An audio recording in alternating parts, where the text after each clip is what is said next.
मुझ मंगलमय संत समाज, धर्मानुरागी भक्त सज्जनों, श्रद्धा मूर्ति देवी,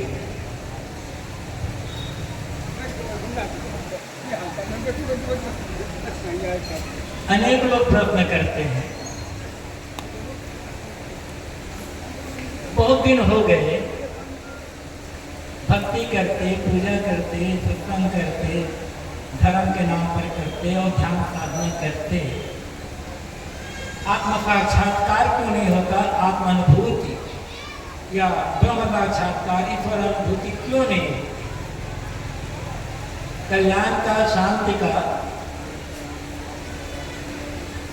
अनुभव क्यों नहीं?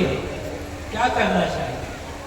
हमारी समझ में कमी है या हम गलत रास्ते पर जा रहे हैं? करना क्या चाहिए? कुछ लोग कहते हैं आत्म साक्षात्कार करना, कुछ लोग कहते हैं ब्रह्म साक्षात्कार करना, कुछ लोग कहते हैं भगवत मिलन। शब्दों में नहीं जाना है, सबके अपने अपने शब्द हैं, इनमें उलझेंगे तो भटक जाएंगे। मूल बात क्या है? कोई ईश्वर मानता है, कोई ईश्वर नहीं मानता, लेकिन आवश्यकता दोनों किस एक समान है, दोनों को काम एक जैसा करना है। करना क्या होगा? सदगुरु कबीर ने एक अपने पद में बहुत सरल ढंग से बताया है कि हमें क्या करना चाहिए और हम कहाँ भटक गए हैं।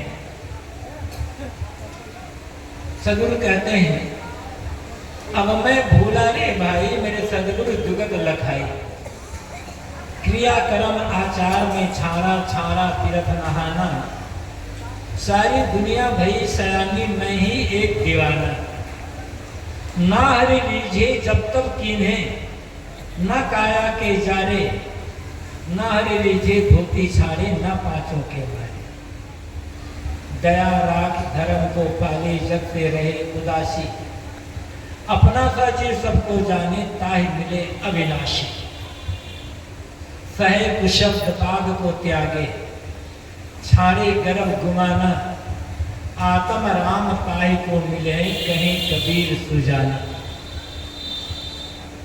अंतिम के पंथ पर हम विचार करें। धर्म का लक्षण क्या है? हम वैष्णव हैं, हम भगत हैं, हम गुरु के दीक्षित हैं, इसकी कसौटी क्या है?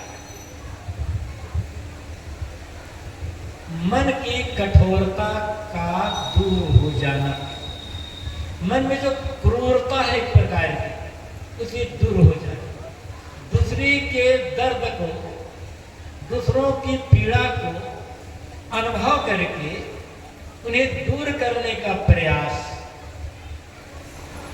ये धर्म, भक्ति और वैष्णव होने की कसौटी है। वैष्णव जन तो तेने कहिए पीर पर आइए जाने रे, पर दुखे उपकार करे तो मन अभिमान न आने रे। वैष्णव जन, यहाँ तो सब वैष्णव ही बैठे हैं, दीक्षित है मतलब वैष्णव हो। वैसे वैष्णव का अर्थ होता है विष्णु और विष्णु के अवतारों की पूजा करने वाला, वो वैष्णव है। शिव की पूजा करने वाला वैष्णव नहीं, वो शैव। और दुर्गा की पूजा करने वाला न वैष्णव है न शैव, वो शाक्त है। मूल अर्थ में जाएंगे तब। बाकी जो किसी गुरु से दीक्षित है वो सब वैष्णव है। कसौटी क्या है? दूसरे की पीड़ा को समझना और समझ करके जो बन सके दूर करने का काम करना। हम सबकी पीड़ा को दूर नहीं कर सकते, सबके दुख को, सबके कष्ट को हम दूर नहीं कर सकते, क्योंकि हमारे पास न समय है, न साधन है, न योग्यता है। हम इतना करें जानबूझकर तन मन वचन से किसी को किसी प्रकार तकलीफ न दे। सुना है ना आप लोगों ने, अहिंसा परमो धर्म। अहिंसा परम धर्म है, ये कहा गया। अहिंसा मतलब क्या होता है? तन मन वचन से हिंसा ना करना, चोट ना पहुंचाना। किसी को लाठी से मार रहे हैं, डंडा से मार रहे हैं, हाथ पैर से मार रहे हैं, या फिर तलवार से मार रहे हैं, किसी प्रकार से मारना, चोट पहुंचाना, ये हिंसा है। ऐसा नहीं करते, ना लाठी डंडा से मारते हैं, ना ही पत्थर से मारते हैं, तीर दबाते, ऐसा तो नहीं करते। लेकिन किसी की निंदा कर रहे हैं, किसी की बुराई कर रहे हैं, किसी को गाली दे रहे हैं, किसी को अपशब्द कर रहे हैं, तो ये वाणी की हिंसा है। ऐसा भी नहीं करते। लेकिन दूसरे के सुख को देखकर, दूसरे की उन्नति को देखकर, दूसरे की बढ़ोतरी को देखकर, दूसरे की मान बढ़ाई को देखकर, दूसरे की पूजा प्रतिष्ठा को देखकर हमारे मन में ईर्ष्या आ गई, तो ये भी हिंसा है। दूसरे की बड़ाई को, दूसरे की प्रशंसा को, दूसरे के मान सम्मान को सहना, ये कम बड़ी बात नहीं है। गृहस्थ तो गृहस्थ, साधु महात्मा कहलाने वाले भी दूसरे की पूजा प्रतिष्ठा देखते हैं ना, अंदर अंदर एकदम दुखी हो जाते हैं। ये दुखी होना हिंसा की पहचान है, अहिंसा नहीं है। यदि कोई हमसे आगे बढ़ गया किसी मामले में, धन के मामले में, विद्या के मामले में, बल के मामले में, पद के मामले में, प्रतिष्ठा के मामले में, त्याग और सेवा के मामले में, सदाचार के मामले में, तो हमें खुशी होना चाहिए कि ऐसे हर आदमी ऐसे आगे बढ़े, हमारा घाटा क्या हो जाएगा। लेकिन हम क्या सोचते हैं, सबसे ऊपर मैं ही रहूं, ये भाव भी हिंसा है। आगे बढ़ो, लेकिन दूसरे को पीछे करके नहीं, दूसरे की लकीर को मिटा करके अपनी लकीर बड़ी नहीं करना, अपनी लकीर बड़ी खींचना होगा। ये वैष्णव का लक्षण है, ये सत्संगी होने का लक्षण है। सदगुरु कबीर कहते हैं, आप साक्षात्कार करना चाहते हो तो दया रखो। दया का मतलब मैंने कहा, दूसरे के जो दुखी हैं, पीड़ित हैं, अभावग्रस्त हैं, उनके दुख को दूर करने का प्रयास। और दया नहीं है तो फिर दया धर्म नहीं, मन में मुकरा क्या देखे दर्पण में। ये सदगुरु कबीर जी कहते हैं, बार बार दर्पण के सामने चेहरा संवार रहे हैं, कभी मन को संवारने का काम करते हैं?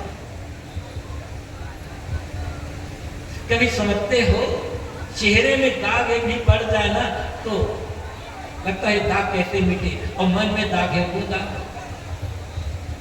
मन के दाग को मिटाने के लिए काम करते हो कभी? जरा सोचो, यदि आपका चेहरा सुंदर है और आपका शरीर चेहरा गोरा चेहरा सुंदर चेहरा है, दर्पण के सामने खड़े होकर कभी आपने सोचा है, ये प्रकृति ने, कुदरत के नियम ने मेरे चेहरे को सुंदर और गोरा बनाया है, क्या मैंने अपने मन को, अपने व्यवहार आचरण को सुंदर बनाया, गोरा बनाया है? बीत गई जिंदगी दर्पण देखते देखते, चेहरे को संवार रहे हो, मन को तो रोज रोज बिगाड़ते चले जा रहे हैं। यदि आपका चेहरा थोड़ा सांवला या काला है और दर्पण सामने आप खड़े होते हो, तो एक संकल्प करना, सोचना, भले प्रकृति के नियमों ने, कुदरत के नियमों ने मेरे शरीर को काला बनाया है, लेकिन मैं अपने मन को काला नहीं रहने दूंगा, जीवन बदल जाएगा। यही तो भक्ति। काला मन को गोरा बनाना और सुंदर मन को सुंदर बनाना, यही तो भक्ति और धर्म का काम है। लेकिन जिंदगी बीत जाती है, मन काला का काला रह जाता है, मन असुंदर कुरूप का कुरूप ही रह जाता है, तो दया कहां से आएगी? और मन जब काला बना हुआ है, मन में जब हिंसा का भाव है, क्रूरता का भाव है, तो आत्म साक्षात्कार, परमात्मा साक्षात्कार कैसे होगा? ये शिकायत होगी तो भगवान नाराज क्यों है? भगवान नाराज करने का मतलब क्या? लोगों के साथ व्यवहार कैसे करना है? लोगों को नाराज करके, लोगों के साथ दुर्व्यवहार करके किस भगवान को खुश करना चाहते हैं? इससे बढ़िया भगवान कहाँ है? और सामने तो बैठे हैं ना, प्रत्यक्ष सगुण साकार परमात्मा है। सर्वकवि ने यही कहा है ना, आंख न मूंदो, कान न रूंधो, काया कष्ट न धारो, खुले नयन हंसी हंसी पहचानो, सुंदर रूप निहार। ये तो सामने सगुण परमात्मा बैठे हुए हैं, इनको देखने के लिए आंख बंद करने चल गए तो खुली आंखों से दिखाई पड़ रहा है। जंगल जाने की क्या जरूरत, हिमालय जाने की क्या जरूरत, काया खट करने की जरूरत है, तो सामने बैठे हुए हैं ना। लेकिन सामने जो बैठे हुए हैं, जिनके साथ हमारा जीवन गुजर होता है, उन्हें भगवान नहीं मानते। भगवान हम या तो आकाश में मानते हैं या मिट्टी, पत्थर, सोना चांदी, धातु की मूर्ति को मानते हैं।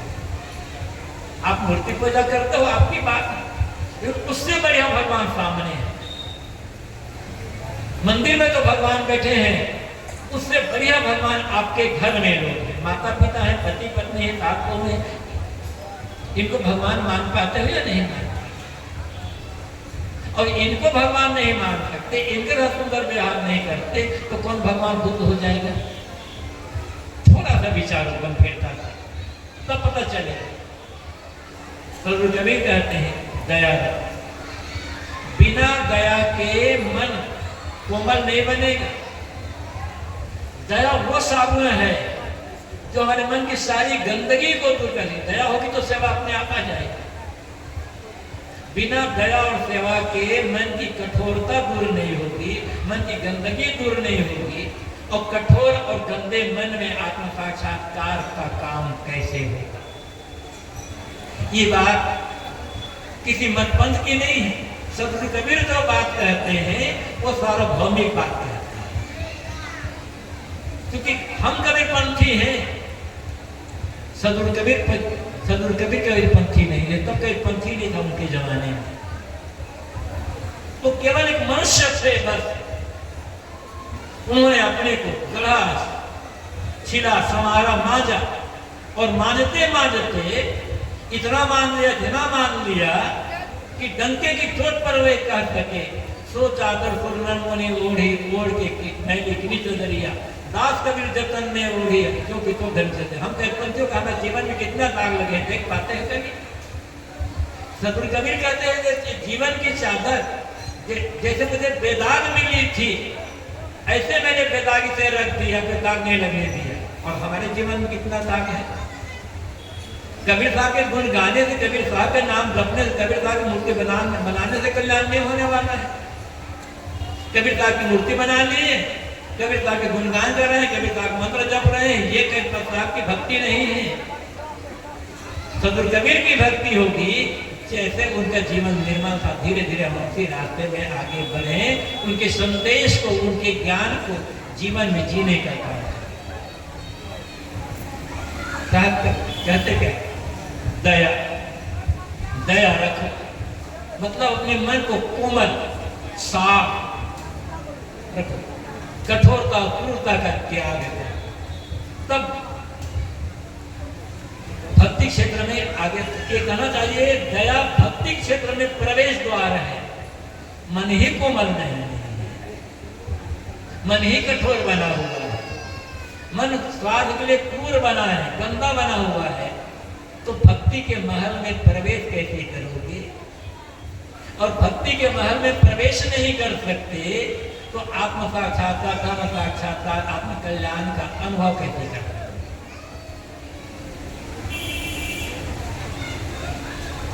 दया मतलब सरलता, कोमलता, विनम्रता, ये भक्ति का लक्षण है। और कोमल मन में ही आत्म साक्षात्कार है। दूसरी बात सदगुरु कबीर कहते हैं, धर्म को पाले, धर्म का पालन करो। किस धर्म का पालन करना? हिंदू धर्म की, इस्लाम धर्म की, ईसाई की, बौद्ध की, जैन की, पारसी की, यहूदी, किस धर्म का पालन करें? सदगुरु कबीर जमाने में सिख धर्म नहीं था, इसलिए उसका नाम मैंने नहीं लिया। और सिख तो बात सदगुरु कबीर के बाद आए हैं ना। कबीर साहब के जमाने में तो ये सब नहीं। तो किस धर्म का पालन करना है? यहाँ धर्म कर हिंदू इस्लाम ईसाई होती नहीं। धर्म का अर्थ है कर्तव्य, नैतिकता, सदाचार, मनुष्यता। क्या अपने कर्तव्य का पालन कर रहे हैं? हर आदमी का अपना अपना कर्तव्य है। पिता का अलग कर्तव्य है, पुत्र का अलग, पत्नी का अलग कर्तव्य है, पति का अलग, सास का अलग, बहू का अलग, भाई का अलग, भाभी का अलग, पत्नी का अलग, गुरु का अलग, शिष्य का अलग, गुरु भाई का अलग। अपने अपने कर्तव्य का पालन कर। किसान का कर्तव्य अलग है, व्यापारी का अलग है, नौकरी वालों का अलग है, साधु का अलग है, गृहस्थ का अलग है। श्री राम रहत साहब ने एक बहुत अच्छी बात कही है। उन्होंने कहा है, गिरही को है लाजिम सेवा, साधु को है त्याग कुलेवा। गृहस्थ का कर्तव्य है सेवा करना और साधु का कर्तव्य है त्याग भाव से रहना। मांगना नहीं भक्तों के यहाँ जाकर के ये दे दो, वो दे दो, वो दे दो। मांगने वाला साधु नहीं होता। अब जैसे भंडारा हो रहा है, ये तो अपने लिए नहीं है, ये तो लोक कल्याण के लिए है। आपने कहा है ना, मर जाऊं मांगू नहीं अपने तन के काज, परमारथ के कारण मोहि ना आवेदन। यदि लोगों की सेवा के लिए मांगा जा रहा है तो वो मांगना नहीं, अपने लिए मांगना। हमें ऐसा भोजन चाहिए, ऐसा ये चाहिए, ऐसा चाहिए, फिर ये तो साधु का गायब हो गया। साधु का अर्थ होता है त्याग भाव से रहना, जो मिले उसमें संतोष हो। तो धर्म का पालन, अपने अपने कर्तव्य का पालन करने लग जाएं तो घर परिवार समाज की व्यवस्था कितनी सुंदर हो जाएगी।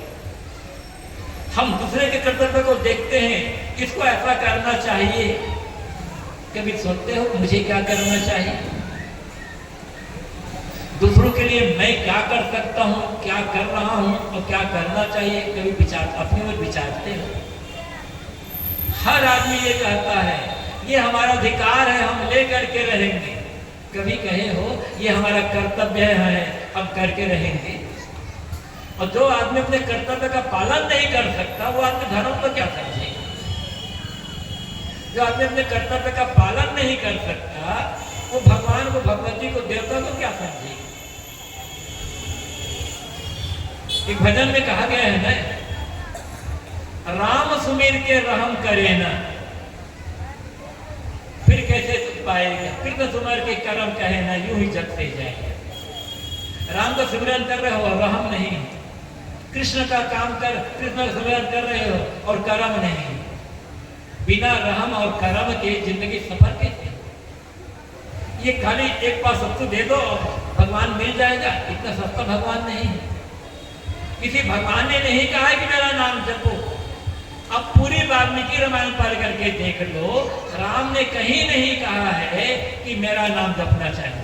अब पूरी वाल्मीकि रामायण में कोई राम नाम जपता ही नहीं। तो बहुत बाद में चल जाए, कर्म करना छोड़ करके केवल किसी नाम के जप में डट पड़ना, इसको तो विष्णु पुराण में हरिद्वेषी कहा गया है। कहा गया है अपहाय निजम कर कृष्ण कृष्णे देवादिना तेर द्वेषणा पापा धर्मार्थम जन्म यद धरे। जो लोग अपने कर्तव्य कर्मों को छोड़ करके बैठ करके एक जगह कृष्ण कृष्ण हरे कृष्ण का जप कर रहे हैं, विष्णु पुराण का लेखक कहता है वो हरि का द्रोही है, भगवान का द्रोही है और पापी है। इतनी कठोर बात कहती है। क्यों? भगवान ने भी कर्म करने के लिए शरीर धारण किया। कृष्ण के जीवन देखो, कर्म कर्म का जिंदगी भर दौड़ते रह गए। और कृष्ण के भगत एक जगह बैठ करके कृष्ण के चिल्ला रहे हैं। सदगुरु कबीर जिंदगी भर कर्म करते रहे और कबीरपंथी कबीर का नाम जप कर बेड़ा पार करना चाहते। कैसे होगा? कृष्ण का नाम जपना, कृष्ण कबीर का नाम जपना, राम नाम है वो आपकी भावना है। फिर उतने से काम नहीं होगा जब तक कर्तव्य का पालन नहीं करेंगे तब तक।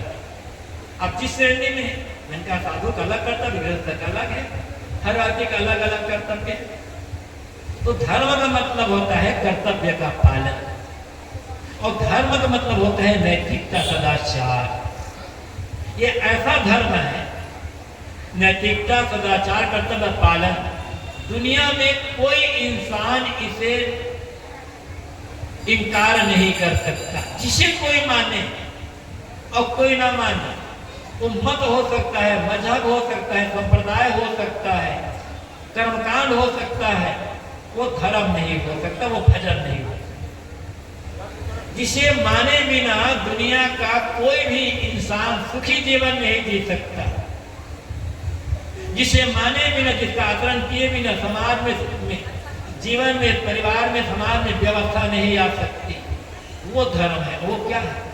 नैतिकता, सदाचार और कर्तव्य का पालन।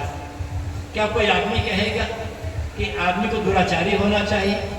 क्या कोई आदमी कहेगा आदमी को अनैतिक होना चाहिए या कर्तव्य विमुख होना चाहिए? ऐसा तो कोई नहीं कहेगा। यही तो धर्म है, और इसी धर्म को हम लोग भूल गए। साहब कहते हैं ईमानदार, नैतिक, सदाचारी और कर्तव्य परायण बनो, फिर जो चाहते हो वो सब इस जीवन में मिल जाएगा। मरने के बाद की आशा करने का आवश्यकता नहीं है। और हम वर्तमान जीवन को बिगाड़ करके मरने के बाद सोचते हैं मरने के बाद स्वर्ग मिलेगा। कितने देखा मरने के बाद स्वर्ग होगा? सदगुरु कबीर कहते हैं संतो जीवन ही करो आशा, मुए मुक्ति गुरु कहे स्वार्थी झूठा थे विश्वास। ऐ संतो जीते जी ही आशा करो, मरने पर स्वर्ग मिलेगा, मरने पर मुक्ति मिलेगी। ऐसा कहने वाले गुरु झूठे हैं और स्वार्थी हैं। इतनी साफ बात कह देते हैं सदगुरु कबीर। कितने देखा है? कोई कहता है आपको, कोई बाबा कहता है, कोई पुरोहित कहता है, कोई पंडित कहता है, कोई कुछ और कहता है, बेटा ये कर्म कांड कर लो, ये पूजा कर लो, इतना दान दक्षिणा दे दो, और जब मरोगे ना तो स्वर्ग में जाओगे तो जितना दान करोगे उसको 100 गुना मिलेगा। आपको लोभ दिया जा रहा है। किसी बाबा को, किसी पंडित को, किसी पुरोहित को कहिए पंडित जी आइए हमारे घर में कथा कहिएगा, जितने दक्षिणा में हम मरने पर 1000 गुना देंगे। कथा कहेगा आपके घर में, उन्हें अभी चाहिए और आपको मरने पर। यही तो झूठ है, ये तो धंधा है। यदि पंडित जी को या बाबा को विश्वास है कि जितना दान करोगे उतना 100 गुना मिलेगा, तो उन्हें विश्वास होना चाहिए कि हम मरने बाद हमें 1000 गुना दक्षिणा मिल जाएगी। उनको विश्वास नहीं, उनको भी चाहिए। ये तो केवल एक धंधा बना लिया गया लोगों ने कमाने का।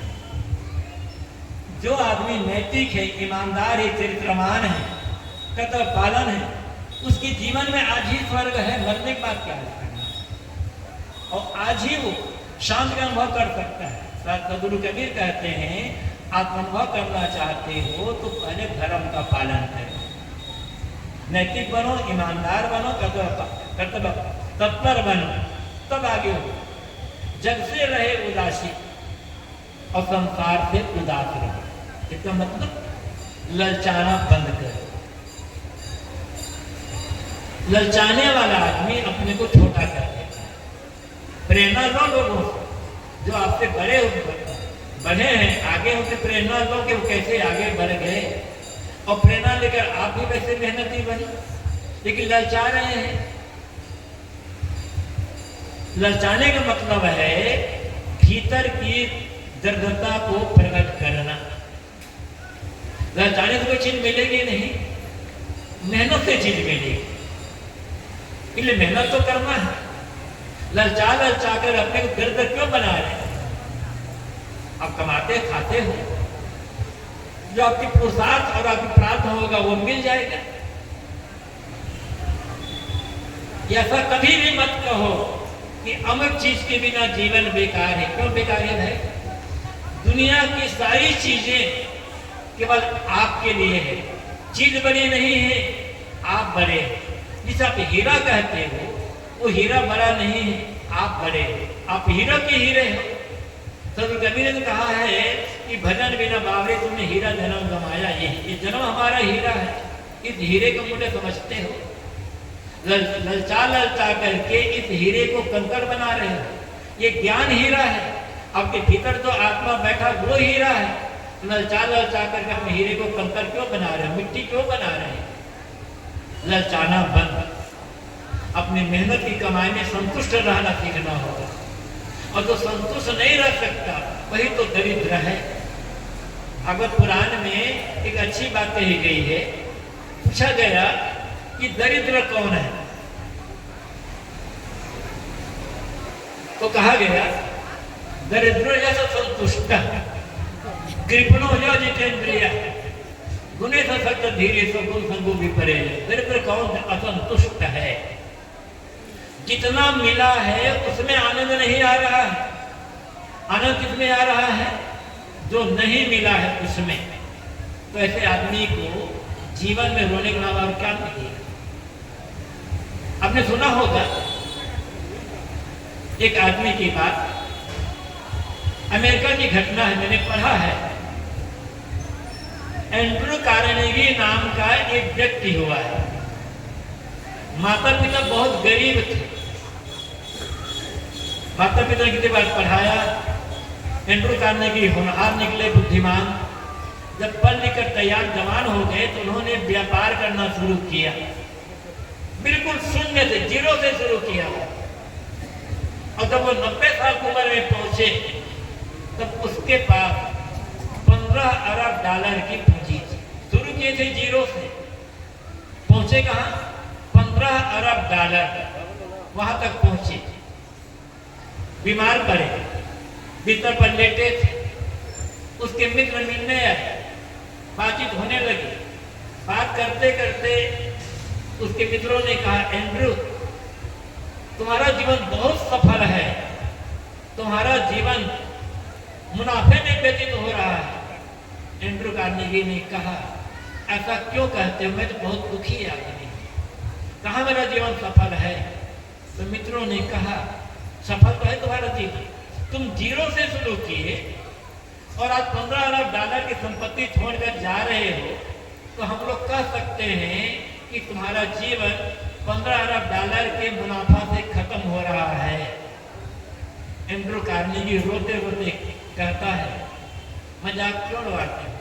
मैंने सोचा था ज्यादा नहीं तो 25 अरब डॉलर कमाऊंगा, कमा पाया 15 अरब डॉलर, 10 अरब डॉलर के घाटा से मर रहा हूं।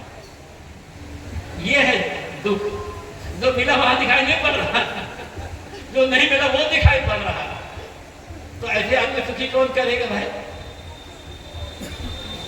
सदगुरु कबीर कहते हैं, जग से रहो उदास, ललचाओ मत, किसी की नकल मत करो।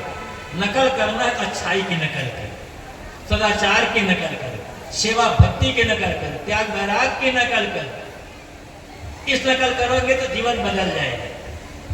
अपना सा जीव सबको जाने का ही मिले अविनाशी। सभी जीवों को अपने समान समता का भाव। कौन छोटा है यहां पर? सबका शरीर मिट्टी, पानी, आग, हवा से बना हुआ। सबके शरीर में एक जैसा मांस है, एक जैसा चाम है, एक जैसी हड्डी, एक जैसा मलमूत्र है, एक जैसा रक्त है। और सबके शरीर में एक जैसा जीव बैठा है, आत्मा बैठा है। छोटा कौन, बड़ा कौन? कर्म से, आचरण से आदमी छोटा बड़ा होता है, जन्म से आदमी छोटा बड़ा नहीं होता। इसलिए तो आप कहते हैं कि सभी को सजाती मानकर प्रेम का, भाईचारे का व्यवहार करें। ये मंत्र आपने सुना होगा ना, मातृवत परदारेश पर द्रव्येषु लोष्ठवत आत्मसर भूतेषु जब पसंदी सब पंडिता। जो व्यक्ति पराई नारियों को माँ बहन बेटी के समान समझता है, दूसरी के धन को कंकड़ पत्थर के समान समझता है और सभी जीवों को अपने समान सजाती समझता है, वह पंडित होता है। बिना शास्त्र पढ़े आप पंडित हो सकते हो यदि आपके मन में समता है, एकता है, भाईचारा और प्रेम। सदगुरु कबीर तो ये कहते हैं, भाई आका प्रेम का पढ़े तो पंडित हो।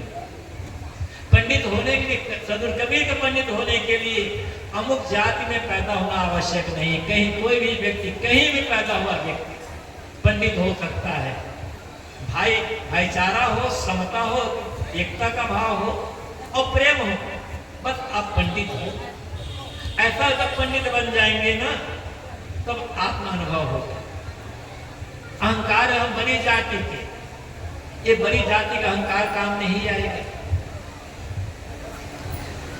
बड़े कर्म काम आएगा, बड़ा आचरण काम आएगा, बड़ा चरित्र काम आएगा। किसी का अहंकार हम बड़ी जाति के हैं इसलिए हम बड़े चाहे जैसे करें। रावण भी बड़ी जाति का है, ब्राह्मण है रावण। यदि जाति में आदमी बड़ा हो तो रावण भी तो ब्राह्मण है ना। आपको रावण तो राक्षस, रावण राक्षस भी है, रावण ब्राह्मण भी है। क्यों? रावण का पिता विश्रवा ब्राह्मण है और रावण की मां कैसे राक्षस है। ब्राह्मण और राक्षस दोनों के मेल से रावण पैदा हुआ। तो पिता कोर से ब्राह्मण, पिता कोर से रावण ब्राह्मण है, मां कोर से रावण राक्षस है। मानस में गोस्वामी जी ने भी कहा है ना, उत्तम कुल पुरस्त करनाती श्री विरंत पूजे वो भाते। उत्तम कुल मतलब क्या है? ब्राह्मण कुल कहा गया वहां पर। तो रावण भी तो ब्राह्मण है, बड़ी जाति का है, पूजा करते। रावण की पूजा क्यों नहीं करते? यदि जाति बड़ी होती है तो कोई जाति छोटी नहीं होती। और व्यास, वेद व्यास जी जहां कहीं कथा होती है, भागवत कथा होती है, अमुक कथा होती है, अमुक कथा होती है, तो व्यास गद्दी बनती है और व्यास गद्दी में बैठ करके बड़े बड़े कथा कहने वाले कथा कहते हैं। वो जिसके नाम से व्यास गद्दी बनी है वो व्यास केवटिन का बेटा है, मछुआरिन का बेटा। कितने बड़े हो गए वो व्यास। इसलिए न तो अब हम बड़ी जाति की इसका अहंकार करो और इसलिए हम छोटी जाति के हैं ऐसा मानकर अपने को छोटा समझो। आप मनुष्य हो, मनुष्य होना सौभाग्य की बात। बड़े भाग मानुष तन पावा कहा है गोस्वामी जी ने, बड़े भाग ब्राह्मण पावा नहीं कहा है। बड़े भाग क्षत्रिय तन पावा नहीं कहा है, बड़े भाग धनवान तन पावा नहीं कहा है, बड़े भाग साधु तन पावा नहीं कहा, बड़े भाग मानुष तन पावा कहा। और मनुष्य हो महासौभाग्यशाली है। मनुष्य होना ही सौभाग्य की बात है।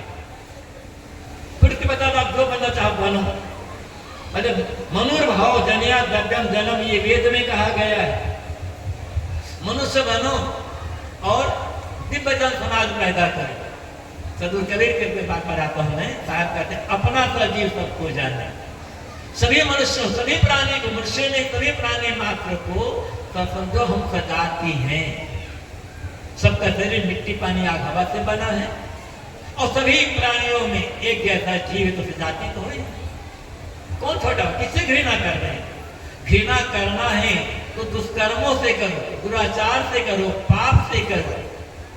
लेकिन दुष्कर्मों से, दुर्व्यसनों से, दुराचार से, पाप से घृणा नहीं है, धर्म से घृणा नहीं है, आदमी से घृणा कर रहे हैं। और जिसके मन में आदमी के लिए घृणा है वो भगवान को क्या समझेगा? क्योंकि उसके मन में तो क्रूरता है। बिना क्रूरता आए हम किसी आदमी से घृणा कैसे कर सकते? और मन में जब घृणा है, मन में जो क्रूरता है, तो भगवान का अनुभव कैसे होगा? आत्मा का अनुभव कैसे होगा? सोचिए एक बार इस बात। आगे सदगुरु कबीर कहते हैं, सहे कुशब्द बाद को त्यागी छाड़े गर्भ घुमाना। किसी ने कोई गलत बात कर दी, गाली दे दी, अपमान कर दिया, निंदा कर दिया, सदगुरु कबीर कहते हैं सहन करो, झुको, लड़ो मत। लड़ करके आज तक कौन शांति पाया? किस किस से लड़ोगे? दुनिया है। किसी की जबान को हम बंद नहीं कर सकते। बंद करना है अपनी जबान। हम अपनी जबान बंद नहीं करना चाहते, दूसरी जबान बंद करना चाहते, कौन करता है? कोई गाली दे धन्यवाद दे दे, कोई निंदा करे धन्यवाद दे दे, उसकी गाली उसके पास, उसकी निंदा उसके पास, कोई प्रसन्न करे धन्यवाद देते। यदि झुकना जान जाए, सहन करना जान जाए, तो ये जीवन अमृत बन जाएगा, अमृत बन जाएगा ये जीवन, और पूरा जीवन अमृत में जी सकते हैं। महाभारत में एक बड़ा सुंदर मंत्र आया है, हम पूरे जीवन को अमृतमय कैसे बना सकते हैं, पूरा जीवन अमृत के भवन में कैसे निवास कर सकते हैं, बहुत बड़ी सुंदर बात कही गई। नाहम शब्द प्रशपामि किंचित दमम द्वारम या विश्वे वेदनी गुह्यम ब्रह्म तदिदम ब्रवीमि न मानुषात् श्रेष्ठतरम है किंचित। वेद व्यास जी कहते हैं, लोगों ने मुझे गाली दी, जरा ख्याल करो, हमें और आपको कोई गाली दे तो हम बड़े दुखी हो जाते हैं, लड़ जाते हैं, कैसे गाली दी। और इतने महान वेद व्यास, जिसके समान विद्वान संस्कृत क्षेत्र, भाषा क्षेत्र में आज तक कोई नहीं हुआ। ईरानी जो है ना, पारसियों के पुस्तक का नाम है शाती, उसमें व्यास का नाम आया, बहुत पुरानी पुस्तक है, 3000 साल पुरानी पुस्तक हो, उसमें भी व्यास का नाम आया है। वहां कहा गया है कि भारत से व्यास नाम का एक विद्वान आया है, जिसके समान विद्वान हमारे देश में तो और कोई नहीं है। हमारे राजा गस्ताफ ने जबरदस्त को बुलाया, उनके पास जबरदस्त मतलब जसूस को बुलाया। तो ईरानी साहित्य में भी व्यास का नाम आता है। वो व्यास क्या कहते हैं, लोगों ने मुझे गाली दी, राम गाली पाए, कृष्ण गाली पाए, बुद्ध गाली पाए, महावीर गाली पाए, ईसा मोहम्मद गाली पाए, कबीर गाली पाए, कौन है जो नानक गाली पाए, कौन गाली नहीं पाया है। अपने कितना बड़ा क्यों मान लेते हो कि लोग हमें गाली न दे, हमारे बारे में कुछ कहे ना। जिसकी जैसी मर्जी कहने दो, किसी का अच्छा कहने से हम अच्छा नहीं बनेंगे, और किसी के गलत कहने गलत है, हम जो है सो है। आप सभी लोग मिलकर हमारी प्रशंसा करो, हमारे कुछ बिगड़ने वाला नहीं है, हमारे कुछ बनने वाला नहीं है।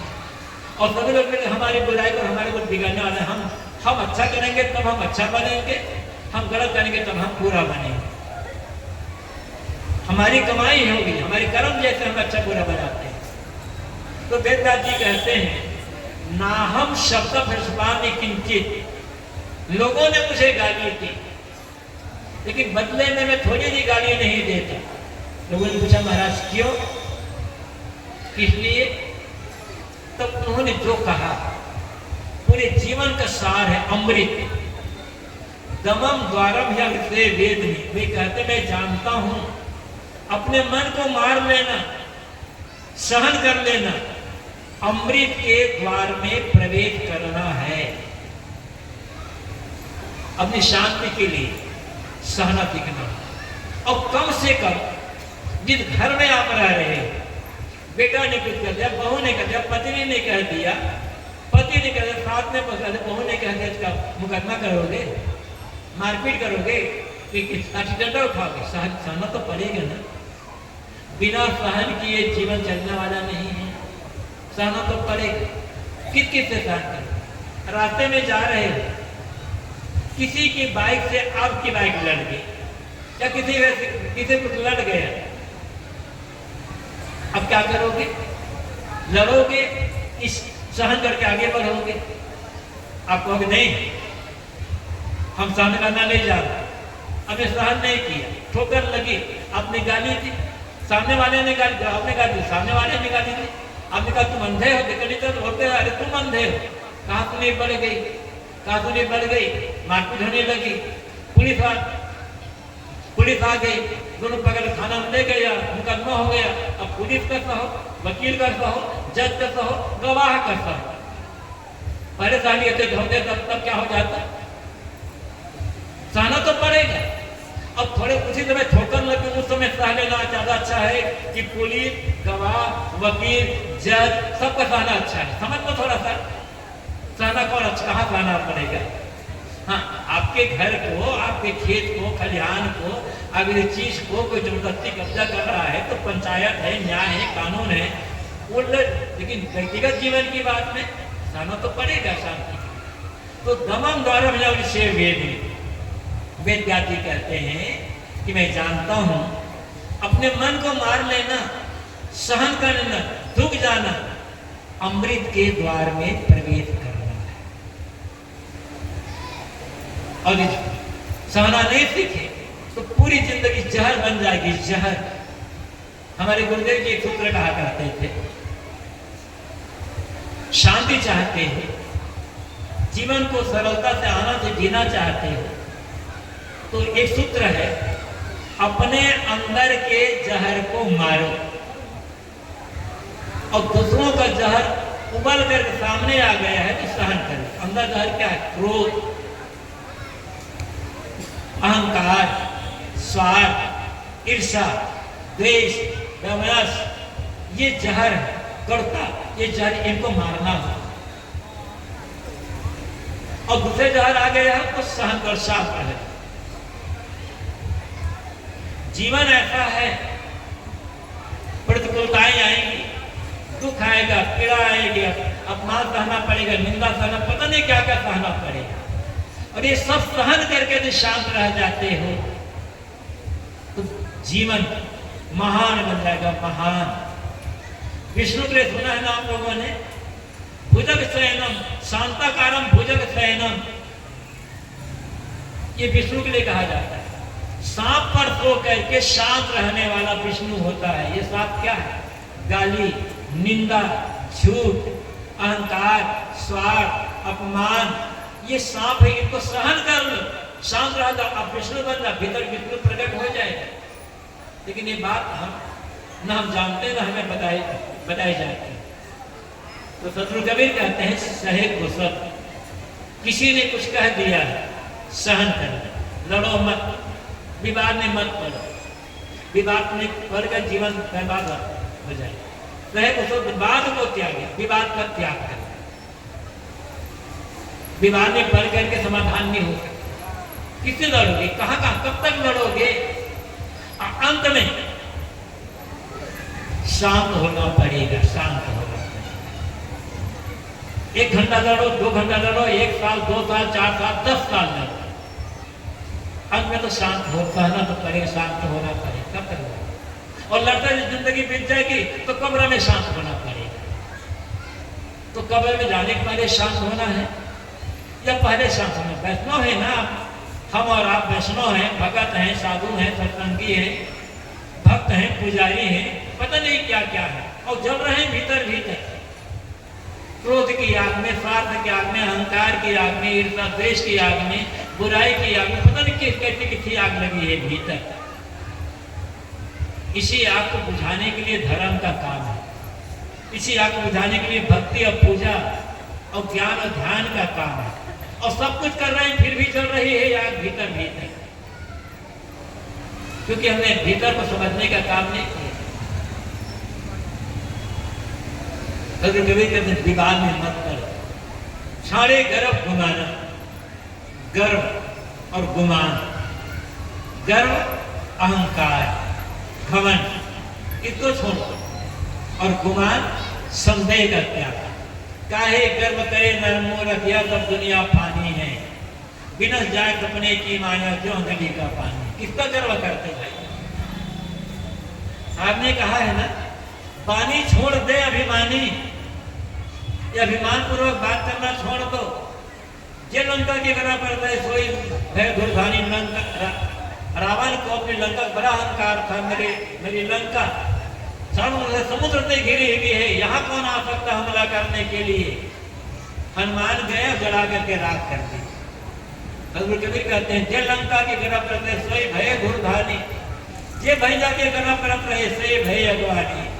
रावण को अहंकार था, मेरा भाई कुंभकर्ण जैसा बलवान, मेरा भैया, मेरा बेटा मेघनाथ जैसा बलवान, जिन्होंने इंद्र को निकला, इनके राज्य मेरा क्या बिगड़ेगा? वो लोग अगवानी चले गए। ये तो रावण की बात नहीं, सबकी बात। दुर्योधन चले गया, पता नहीं कौन कौन चले गए। हमें भी आकर मिल जाना है, फिर किसका अहंकार कर रहे हैं। इसलिए सदगुरु कहते हैं छाड़े गर्भ सारा अहंकार छोड़ो, कुछ भी नहीं। हम एक सामान्य मनुष्य हैं, बस अपनी शांति के लिए, अपने कल्याण के लिए, अपने सुख के लिए धर्म भक्ति का काम कर रहे हैं, अपनी सुख शांति के लिए अन्य बहुत सारे काम कर रहे हैं। अंत में चाहे राजा हो चाहे रंग, सबको इस धरती पर जाना चाहिए। याद रखें, चाहे एक राजा हो, चाहे एक रंग हो, चाहे दरिद्र हो, चाहे खरबपति हो, सबकी चिता जमीन पर ही बनने वाली है। एक कितने मुफिद हो गए, कितने समंदर हो गए, खाक में जब मिल गए दोनों बराबर हो। कितने गरीब आए, कितने धनवान आए और खाक में मिले तो दोनों बराबर हो गए। फिर किसका अहंकार करते? शरीर का बल नहीं रहेगा, ये बुद्धि काम नहीं करेगी। एक अटैक आया पैरालिसिस का, सब खत्म, ब्रेन हेमरेज हुआ, जितना मुर्दा बन गए। फिर किसका अहंकार कर रहे हैं? जब तक शरीर में बल है तब तक सेवा साधना का काम कर लेना, विनम्र बनकर। अहंकार किसी का काम आने वाला नहीं है। सदगुरु कहते हैं गुमान, संदेह का त्याग, अनेक प्रकार संदेह, भूत प्रेत जादू टोना शकुन अपशकुन ग्रह लगन दिशासूर और पता नहीं किस किस मंत्र तंत्र, पता नहीं किस किस का संदेह कैसे कर हम आदमी के जीवन में। और जितने भी हैं आपके मन को कमजोर करने वाले, जिसे अपने भक्ति पर, अपनी पूजा पर, अपने धर्म पर, अपनी साधना पर, अपने कर्म पर, अपने ज्ञान पर विश्वास है, उसके लिए न कहीं भूत, न प्रेत, न ग्रह, न लगन, शकुन, न शकुन, न मंत्र, न तंत्र, न ज्योतिष, कुछ नहीं होने वाला। अब भीतर कमजोर है तो आपको पदे पदे डरते रहना होगा।